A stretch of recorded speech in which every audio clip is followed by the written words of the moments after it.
Hi guys, I'm Amy Sharp. Smile! Bigger. Not that big. Welcome to Creative Writing. Louder. Today we're going Not to that be loud. working on screenwriting. Oh, that just really creeped me out. Do you want to do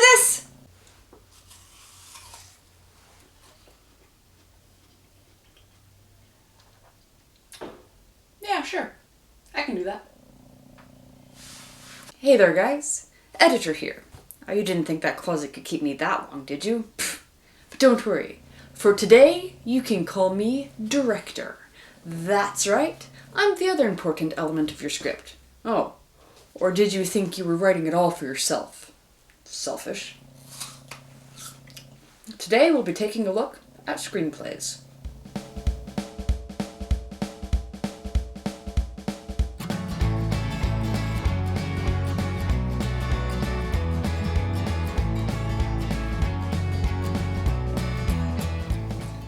Are actions really louder than words?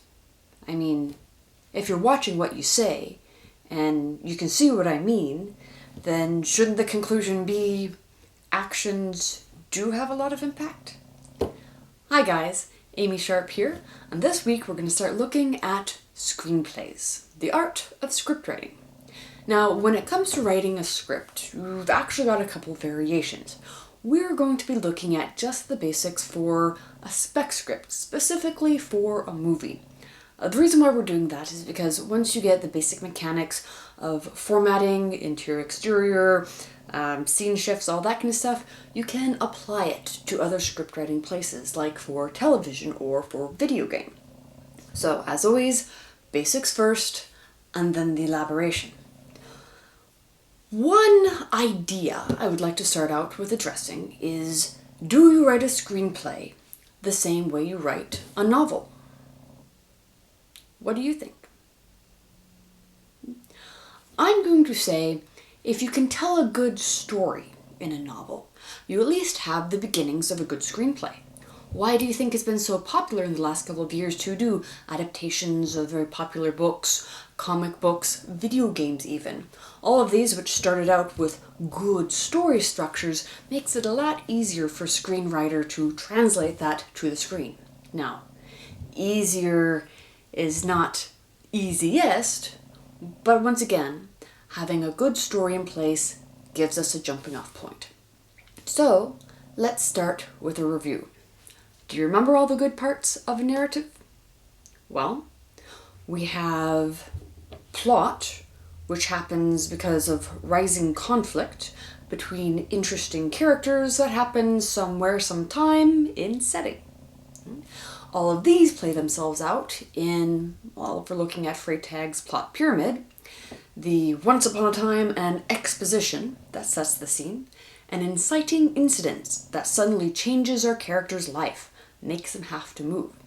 After the conflict drives the rising action to the climax, we finally get an unraveling of tensions, lead into the falling action, finally everything is resolved in the resolution and the conclusion.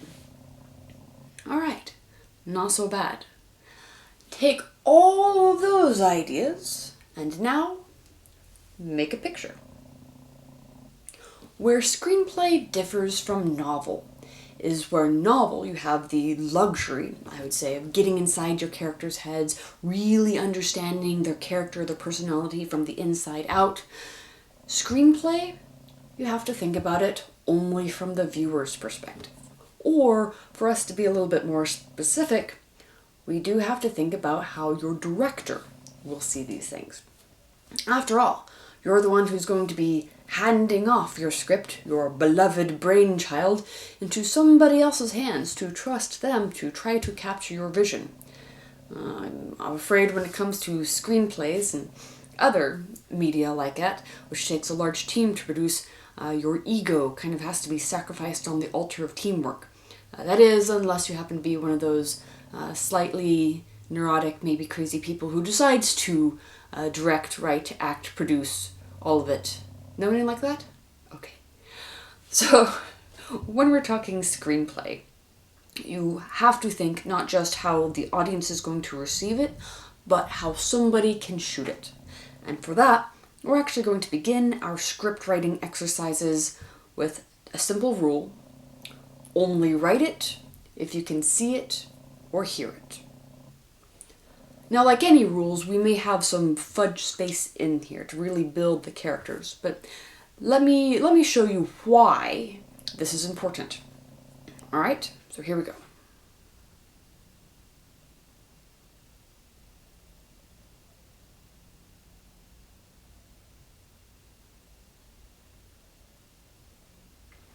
Okay, did you get it?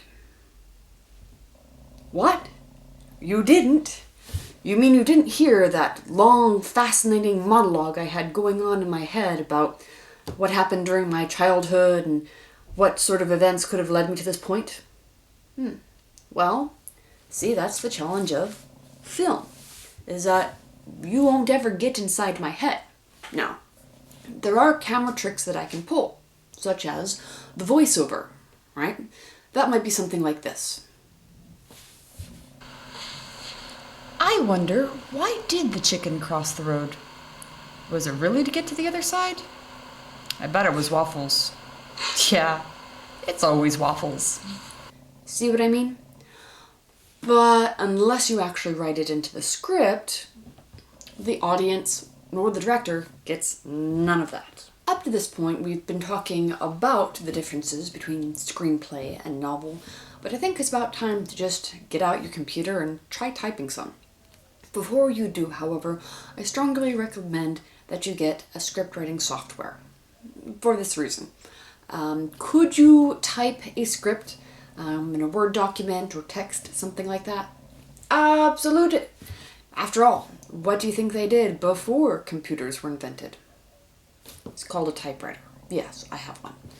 So, my point on that is you could remember where to put your slug line, how to introduce your character, where to put your transitions, when to capitalize, how far to indent, what font to use, and all that kind of stuff. Or you could get a handy dandy software that'll do it for you. Some of the software out there right now, of course, the infamous Final Draft, but if you just want to try things out, I would recommend taking a look at either Celtics or Story by Adobe. Particularly Celtics is very nice for beginners because it has little helps and reminders through the programming itself of how to do an introduction and has lots of really nice shortcuts to help you put your ideas as clearly as possible onto the page. So, first step, get yourself some software. Now that you've got your script writing software open, it's time to take a look at just what exactly it's showing you. Alright. First of all, when you begin imagining your script, your screenplay, you're basically imagining a scene as the audience will see it. In the scene, we have specific pieces of information that we're looking for. We have the where and when, we have the who, and of course we have the what we can see and what we can hear. That'll explain the why later on in our plot. Alright? In our screenwriting software, we begin with the slug line. Now, the slug line, the header at the beginning of a scene, basically helps us establish, are we interior or exterior, right? INT, EXT. Where are we, and what time is it? You may think these are all arbitrary little details, but they do matter. As a piece of advice, when you settle on one name for a location or set, stick with that for that location throughout your script. Don't change it up. So, if I was writing a screenplay for here, I would call this location the office. And throughout the script it would be referred to as the office, not Amy's junk room or bedroom number 2. This way it's a lot easier and clearer to count up and to plan just how many different sets someone has to shoot on. Hopefully that kind of makes sense. Remember, it's not just you benefiting from the script, there's lots of other people who are trying to read and interpret it for their job as well. Next up, after you establish the slug line, head into a little bit of an action. Action is just what we see or what we hear. This is an excellent place to introduce your characters.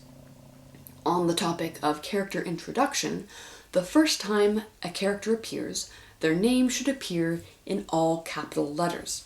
This is important because it gives your actor an opportunity to figure out where the first time they appear is, and they can go through the rest of the script, hopefully with a little highlighter, and count just where they appear throughout your story. Another nice thing about character introduction is this is your opportunity to give us a little bit of description of who they are. So, Melanie, a mid-30s, highly successful businesswoman. Trevor, a 12-year-old with sparky blue eyes and a hot red temperament. Dino, the neighbor's dog, who believes he's a human. All of these short little flavor texts right after the characters' introductions just give us a little touchstone for maybe who they are or who they see themselves as in your script. The other important thing that action does, of course, is give us what's going on, all the visuals. I strongly recommend that you actually figure out all of those visuals first. So basically, figure out your action first and worry about dialogue later. Unfortunately, from the amount of beginner scripts that I've read, the number one fault I see a lot of people running into is they have so many clever lines they want their characters to say, and they don't spend enough time working on what their character's actually doing. The whole reason, I think, why screenplays have evolved into such an interesting and fascinating art is because, contrary to limiting your ability to communicate with the reader to only one medium, if you really study screenplay, it actually gives you multiple mediums to express yourself in. Consider, when you read a book, all the action, everything that you hear, everything that you see is completely imagined in the reader's mind. So if you can't somehow hint or clue it in the text itself, that's all you've got. In a screenplay, however, you have the idea of both the text and then the subtext. That is, there can always be what appears to be the obvious narrative of a situation, what characters are doing, what characters are saying, but then you have the wonderful world of body language, expression, tone of voice, that can completely change a scene's dynamic. I really wish that a lot of writers would explore that a little bit more in depth. Yes, does it mean that you as writer have to trust both your actor and your audience? Absolutely. But the payoff is also absolutely worth it. Alright, we're going to stop there for today. Take the opportunity to work on seeing the scene, on just the action. Here's a little challenge for you.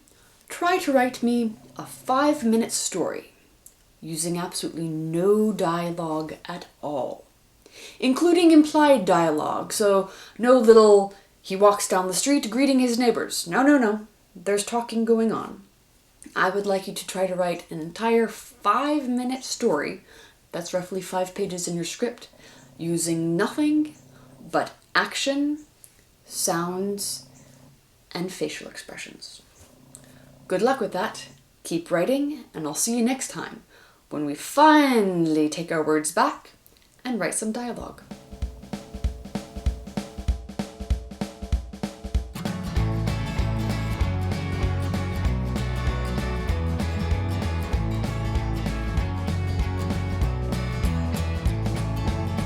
A cup of coffee in the morning. Smile. And I get the paper. Bigger. I check Not that the big, it's creepy. headlines and decide that I am bored. I check my email and Louder. I decide to answer Not that later. loud. Another cup of coffee. Oh, and that just really I creeped drag me out. myself to work. My Why, life yes. is grounded in Just a like it. firm routine of coffee, sleep, and work. I am So, not you think you boring, have what I it just takes to stick write a what screenplay? I know. That was horrible. I don't have it at all.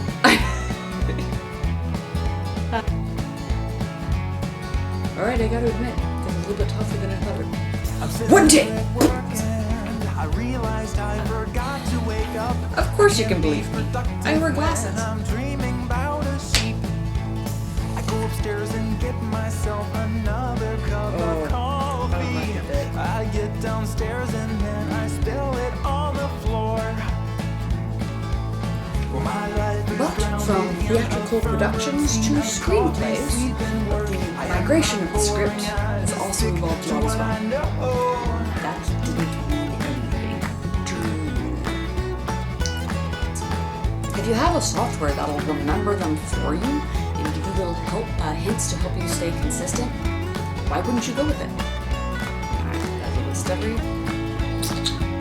Let's try it one more time. Yeah, I know.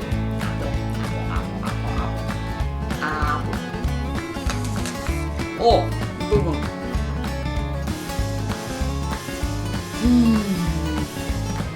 All right, so here we go.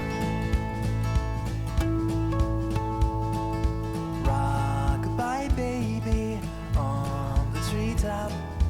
Lunch hour's over and I can't stay up. I've got to drink coffee. But I'm gonna bird. That's a mistake.